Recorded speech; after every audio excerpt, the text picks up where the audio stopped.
13 години тренирам теквондо. Од кога ќе почнете да тренирате теквондо, потоа се спремате за Олимписките игри. Тоа е многу долг процес и треба многу работа за да се стигне до таму. Dejan Đurđevski. Искрено многу убаво чувството да ти е брат така и да го видиш дека таму на Олимписки игри. Не го бодравме. За една мајка е тешко. Многу тешко. Му кажав да полета во историја.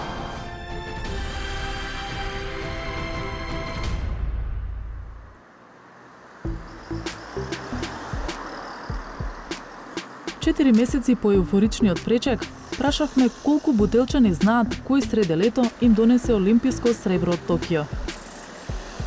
Дали го познавате Дејан Георгиевски? Не. Олимпиец? Спортот. Дечкото теквондо. Го знам од дете више мало. Одличен е теквондот, значи спортист, го познаваме. Да донесе уште некоја медаља, па дека биде златна. Дејан Георгиевски е бутелчанец и има 22 години. Живее во петчлено семејство, а времето меѓу 2 тренинга дневно го поминува главно околу домот. Па најчесто слободното време кога го имам го користам за одмор, го шетам моето куќе, имате време за све само ако го определите кога што треба. Кој ти е најголема поддршка? Може да избереш? Брат ми. Олимпиецот нема спортски корени во фамилијата, но љубопитноста од мали нозе со брат му и сестра му ги одвела во локалниот теквондо клуб, каде активно тренираат до денес. Дејан е средно дете во семејството, а за неговите борби важни му се коментарите на најблиските. Зашто го маса разлики на крај? Се облава па до дете. Ова е патот кој води до олимписко сребро, а колку точно борби освоил, не помни ниту Дејан самиот. Па не знам колку вкупно точно имам, најбитни, сите ми се некои посебни битни, секако најбитен е овој од Олимписките игри.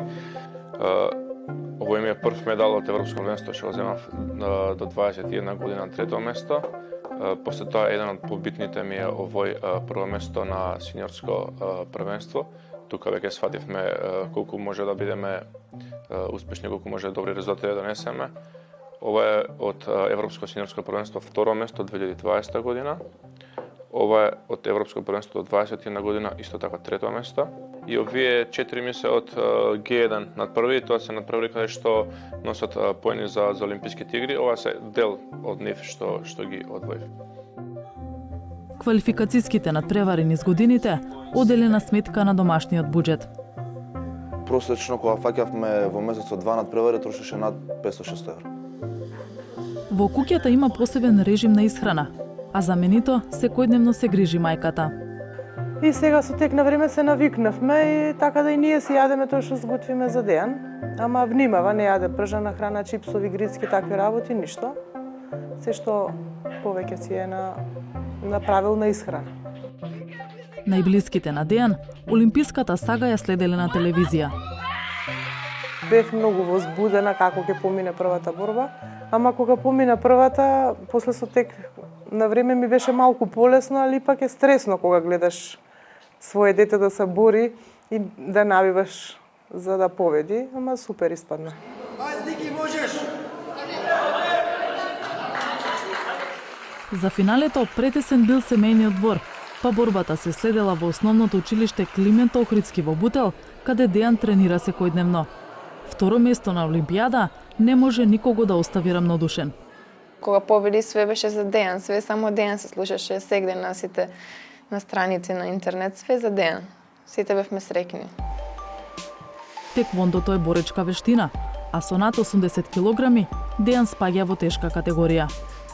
Во овој спорт ме влечат многу повеќе работи, бидејќи ме прават да бидам многу смирен и со сите тие препреки што доаѓаат во спортот, знам дека ќе ми помогнат и понатака во иднина и во приватниот живот да ги поминувам сите препреки, сите проблеми на многу полесен начин.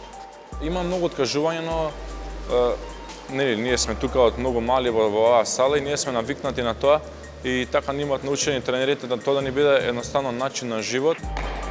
Интензитетот на тренинзите зависи од тоа кога е следниот надпревар. На посериозни подготовки, теквондистите одат и надвор од Скопје, па и од државата. За конзумирачи на алкохол и цигари, вратите на клубот се затворени. Дисциплината направила теквондистите од Бутел, меѓу кои е и Дејан, да се едни од најдобрите во Европа и во светот, вели Борче Костовски, еден од тренерите. Општо карактеристиките кои што го красат деки се честност, вредност, исклучителна посветеност и ретко виден фокус, би рекол, за македонски услови за занимавање со врвен спорт. Тренинзите за теквондо се разликуваат единствено според возраста на групата. Полната училишна сала во Бутел е резултати на олимписката слава. Со тоа што го направивме сега на Олимписките игри е сигурно носечки спорт во Македонија и интересот станува многу силен и особено тоа ме радува.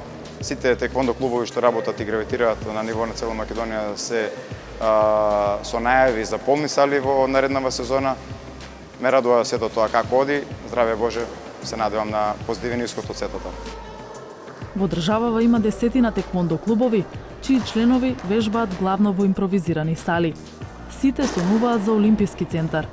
Бидејќи ова е школска сала, имаме мал проблем со тоа што кога учениците идат редовно на настава, немаме доволно време од сабалја да ги правиме тука тренинзите и затоа е потребно да ни се изгради еден така наречен Олимписки центар тука во близина, за да можеме да го користиме тоа максимално и да имаме достап во салата и да имаме тренинзи кога ќе ни биде потребно и кога ќе сакаме да го направиме тоа.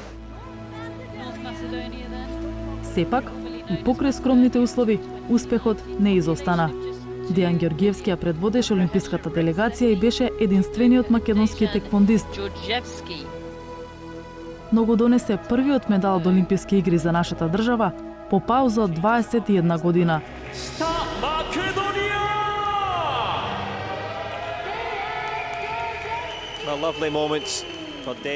Прв пат во историјата Македонија се закитува со сребрен олимписки медал.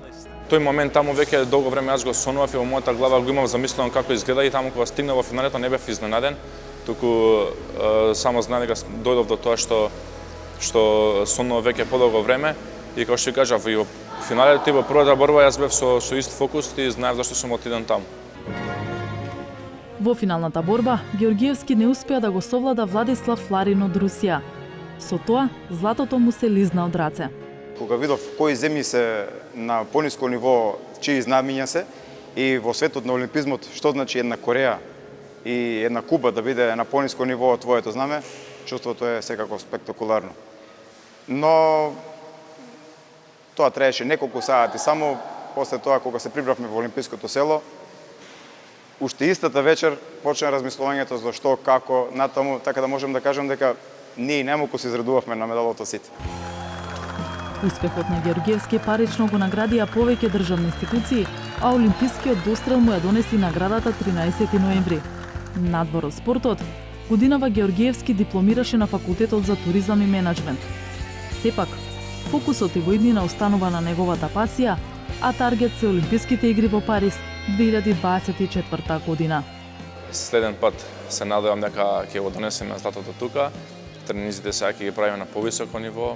Имаме подобра стартна позиција, бидејќи сум шести на ранг листата во олимписки категории и тоа ни дава еден подобар старт и поголем мотив за влеземе на следните олимписки директно, за нема потреба да дојдеме на квалификации и секако таму ќе имаме поголеми шанси да го донесеме златото.